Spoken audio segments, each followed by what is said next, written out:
Hai, Assalamualaikum warahmatullahi wabarakatuh. How are you doing, students? Are you very well today? I always hope you are in the good conditions. I'm so happy to meet you again on English class. So, just welcome back on English lesson. Are you ready to study? So, here we go.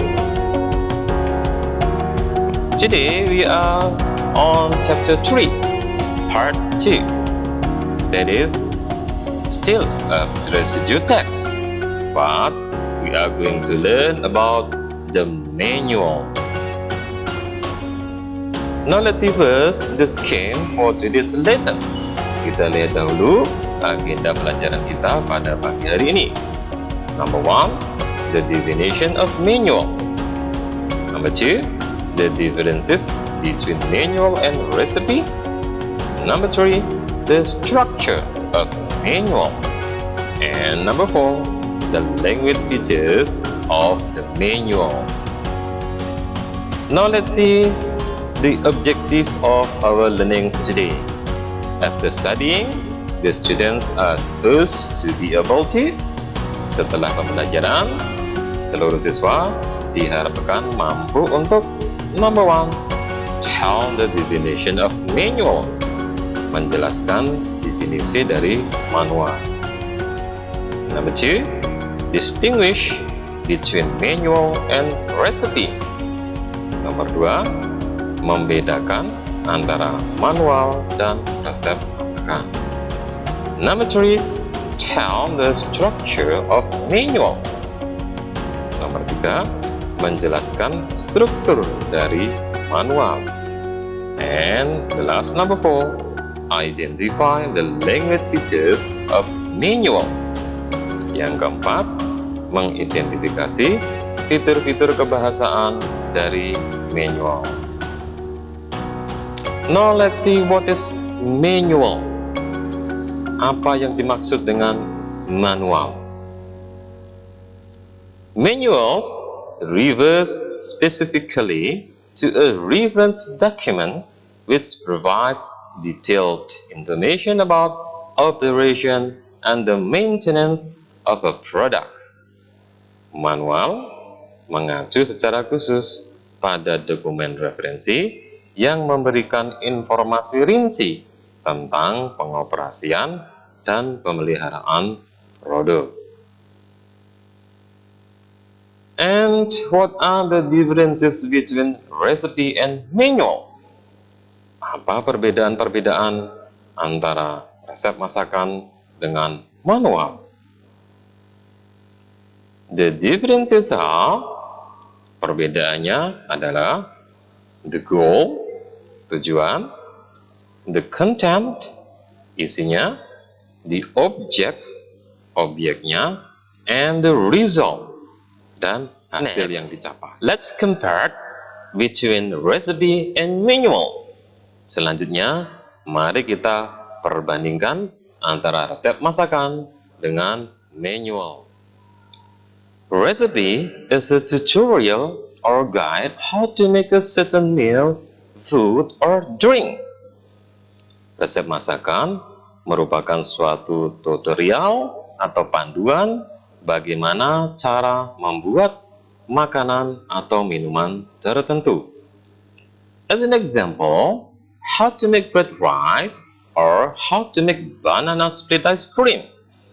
Sebagai contohnya, bagaimana cara membuat nasi goreng atau bagaimana cara membuat banana split ice cream.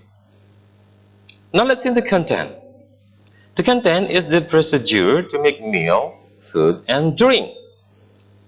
Isinya merupakan prosedur untuk membuat makanan dan minuman. The objects are meal, food, and drink. Objeknya berupa makanan dan minuman.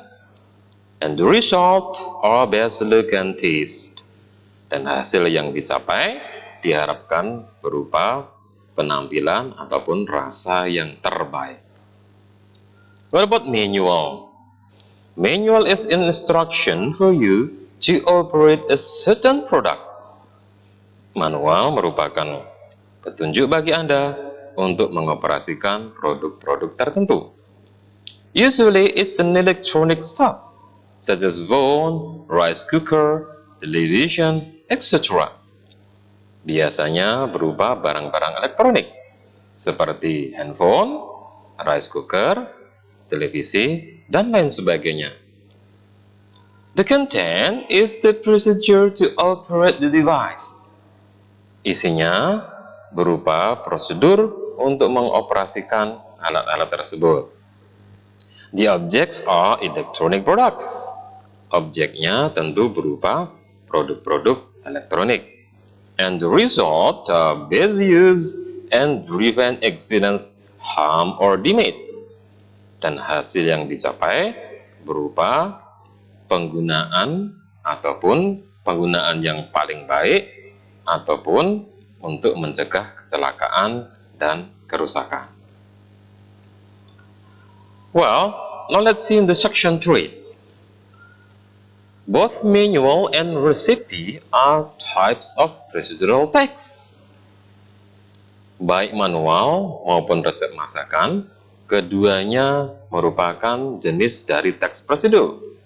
So, the structure of manual has 3 parts. Sehingga struktur dari manual memiliki 3 bagian. Part 1 is a goal or aim. That is how to operate a certain product. And this is become the title. Bagian pertama merupakan tujuan, yaitu bagaimana cara mengoperasikan produk tertentu. Dan biasanya ini menjadi judul dari teks tersebut. Part 2, materials, and it is optional. Bagian yang kedua merupakan material, namun bersifat opsional, yaitu tidak semua dari teks manual memiliki bagian yang disebut materials. Part 3, steps. This is the procedure to get the best performance in sequence order. Bagian yang ketiga disebut steps atau langkah-langkah, yaitu prosedur untuk mendapatkan performa yang terbaik dalam urutan langkah. Jadi, pada bagian step ini berupa langkah-langkah yang disusun secara berurutan. Now let's see, this is the example of a manual. Kita lihat ini sebuah contoh dari manual. The title is How to Use the Glue Gun. Judulnya adalah bagaimana cara menggunakan lem tembak. This text has some steps. Teks ini memiliki beberapa langkah. Now let's analyze it. Mari kita analisa. This part is the goal. Bagian ini disebut goal atau tujuan. Seperti dijelaskan di atas tadi, bahwa goalnya bisa menjadi judul dari teks. And this part is the steps. Bagian ini disebut dengan steps atau langkah-langkah. Now, what are the language features of the manual? Lalu, apa saja fitur-fitur bahasa yang ada pada manual? Now, analyze this text. This is the sequence order. Ini merupakan urutan langkah. The order using numbers. Urutannya menggunakan angka-angka. This called cardinal number. Step number 1, step number 2, number 3, and so on. They are arranged in the sequence order. Langkah ini disusun secara berurutan. Now let's see the underlined sentences. Kita perhatikan kalimat-kalimat yang digarisbawahi. These are common sentences. Kalimat-kalimat ini merupakan kalimat perintah. The sentences are in simple present tense. Kalimat-kalimat itu menggunakan bentuk simple present tense. Now let's see the words in the box. Coba diperhatikan kata-kata yang berada di dalam kotak. These are action verbs. Kata-kata tersebut dinamakan action verbs atau kata-kata kerja yang berupa tindakan. Now this is another example of manual text. Ini contoh lain dari teks manual. The title is How to Connect a Wireless Mouse. These words are temporal conjunction. Urutan langkah pada teks ini menggunakan temporal conjunction, yaitu kata-kata yang digunakan untuk membuat urutan dari langkah pertama hingga langkah selanjutnya. Kata-kata lain yang termasuk dalam temporal conjunction are meanwhile, thus, last, next, then, and etc.